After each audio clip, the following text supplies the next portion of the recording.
The show deals a lot with human behavior, experiences, trauma to some extent, but at its core, it's all these people writing down their feelings. And so by setting it in this post office, we're sort of riding that fine line of hitting the nail on the head, but at the same time, we kind of take the play out of context a little bit. There's more you can do, there's more exploration that can be had, there's less comfort, there's less expectation.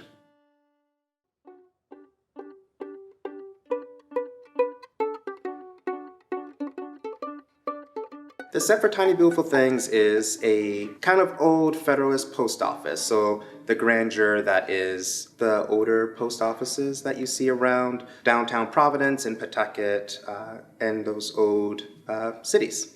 Inspiration came actually from the old Chicago post office. Sort of the way the set looks is pretty open. We wanted to make sure there was enough space for the audiences to connect with the actors and the performers. We didn't want to overfill the space with a lot of, for lack of a better term, junk.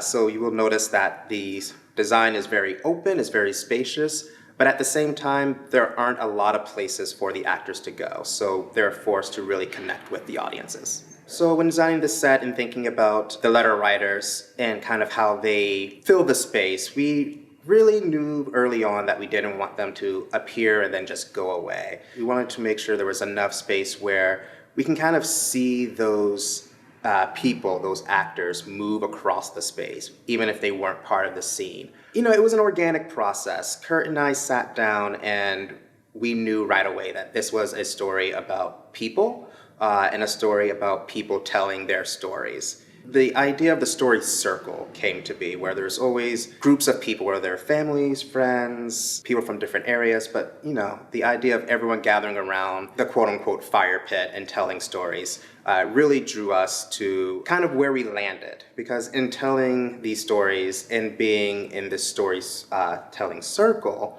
we discovered that the art form of writing letters is also kind of lost. Not many people go to post offices anymore, and so the idea of letters in a post office in juxtaposition with what is written in the text of it being mostly digital by email really drew to us and spoke to us.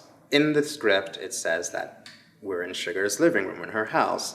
We see the kitchen. She actually does dishes and puts them away at some point, as far as the stage direction tells us. For us, putting it in Sugar's living room was actually a disconnect from what we were hoping this play will do for our audiences and what our audiences will get out of it. I think the thing I'm most excited about would be our audience's reactions to the play itself.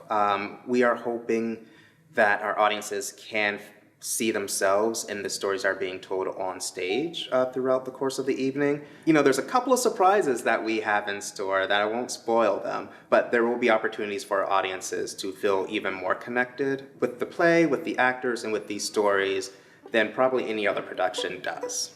Buy your tickets today for Tiny Beautiful Things by going online to trinityrep.com/beautiful.